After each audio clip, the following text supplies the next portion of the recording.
Hello, Namaskar, Adab, and whatever you feel connected with, this is Hansman Ras, and welcome to the Site Talks.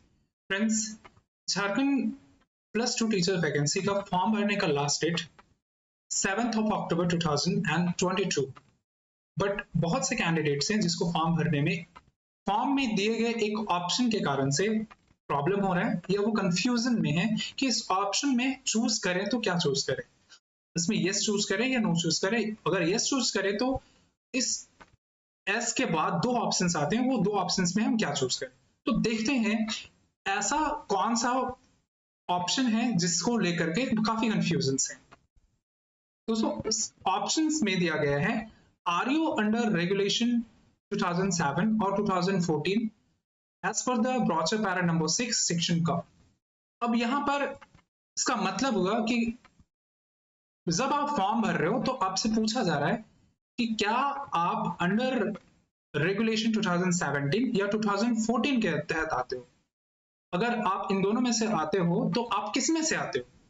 तो सबसे पहले देखते हैं कि brochure का पैरा नंबर 6 सेक्शन का क्या कहते हैं।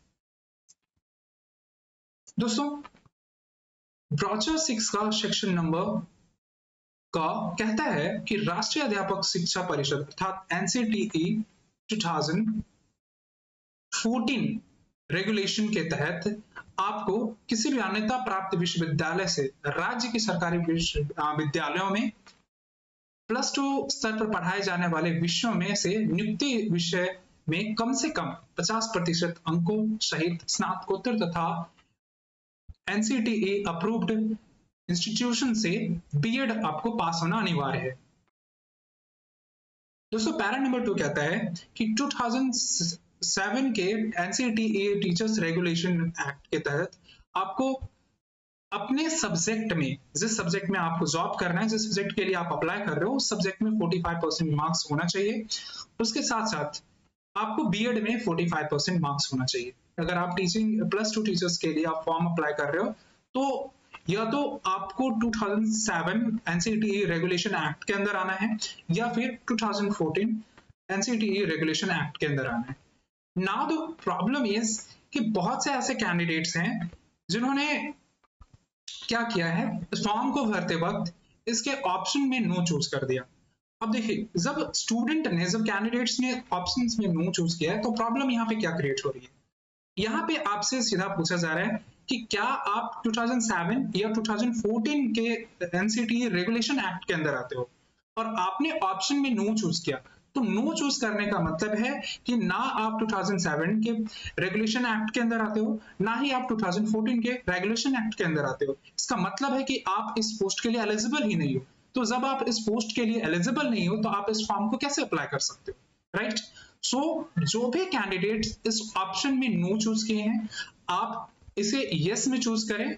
और दूसरी बात है, आपको अगर कंफ्यूजन है कि आप 2007 चूज करोगे या 2014, तो इसके लिए सॉल्यूशन है कि अगर आपने पीजी प्लस बीएड 2009 31 अगस्त के पहले किया है तो आप 2007 ऑप्शन चूज करोगे, और अगर आपने पीजी प्लस बीएड 2009 31 अगस्त के बाद किया है तो आप 2014 का ऑप्शन चूज करोगे। अर्थात आपको इन दोनों ऑप्शंस में से किसी एक को चूज करना है, और अगर इसमें से एक भी नहीं चूज करते हो और आप ऑप्शन में are you under regulation 2007 and 2014 में अगर आप नो चूज करते हो तो आप सीधे सीधे इस पोस्ट के लिए एलिजिबल नहीं माने जाओगे।